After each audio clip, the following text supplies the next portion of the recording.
ഓസ്ട്രേലിയയിലെ ഒരു parents husband and wife work ചെയ്യാൻ പോവുകയും അവർക്ക് ചെറിയ കുട്ടികളുണ്ട് അവരെങ്ങനെയാണ് മാനേജ് ചെയ്യാൻ പറ്റുന്നുള്ള വളരെ നല്ലൊരു ക്വസ്റ്റ്യൻ ആണത്. കാരണം ആൾക്കാരൊക്കെ മൈഗ്രേഷൻ ചെയ്യാൻ പോകുന്നവരൊക്കെ യങ് സ്റ്റേജിലാണല്ലോ ഉള്ളവർ അപ്ലൈ ചെയ്യുന്നത്. ഏജിന് പോയിൻ്റ് ഉള്ളതുകൊണ്ട് മിക്കവാറും മൈഗ്രേഷൻ ചെയ്യുന്ന പോകുന്നവർക്കൊക്കെ ചെറിയ കുട്ടികളുണ്ടാവും.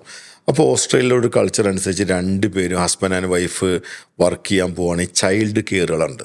ഈ ചൈൽഡ് കെയർ എന്ന് വെച്ചാൽ ഭയങ്കര വലിയ സംവിധാനമൊന്നുമല്ല. ഇപ്പോൾ ഉദാഹരണത്തിന് എൻ്റെ വൈഫിന് അല്ലെങ്കിൽ എനിക്ക് അവിടെ ഒരു ചൈൽഡ് കെയർ സെൻറ്റർ തുടങ്ങണമെങ്കിൽ എൻ്റെ വീട്ടിൽ തന്നെ അതിനുള്ള സംവിധാനം ഉണ്ടാക്കി ആ കോഴ്സ് പഠിച്ചു കഴിഞ്ഞാൽ എനിക്ക് 2-3 കുട്ടികൾ എന്ത് ചെയ്യാം, എത്രയാണോ ഗവൺമെൻറ് പെർമിഷൻ തരുന്നത് അത്രയും കുട്ടികൾ എന്ത് ചെയ്യാം, എനിക്ക് ചൈൽഡ് കെയറിൽ കൊണ്ടുവന്ന് അവരെ നമുക്ക് സംരക്ഷിക്കാം.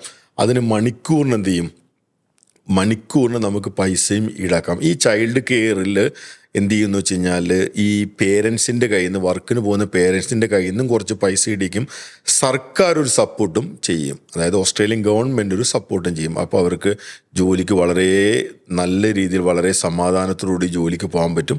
ജോലിക്ക് പോയിട്ട് തിരിച്ചു വരുന്ന സമയത്ത് അല്ലെങ്കിൽ ഹസ്ബൻഡോ വൈഫോ തിരിച്ചു വരുന്ന സമയത്ത് ചൈൽഡ് കെയറിൽ ഈ കുട്ടികളെ തിരിച്ച് വീട്ടിലേക്ക് കൊണ്ടുവരാൻ പറ്റും. അങ്ങനെ വളരെ കൃത്യമായ, കാരണം ഓസ്ട്രേലിയ ഒരു പ്രത്യേകത എന്താണെന്ന് വെച്ച് കഴിഞ്ഞാൽ മിക്കവാറും എല്ലാ ഫാമിലിയിലും 95% ആൾക്കാരും ഹസ്ബൻഡ് ആൻഡ് വൈഫ് വർക്ക് ചെയ്യുന്നതാണ്.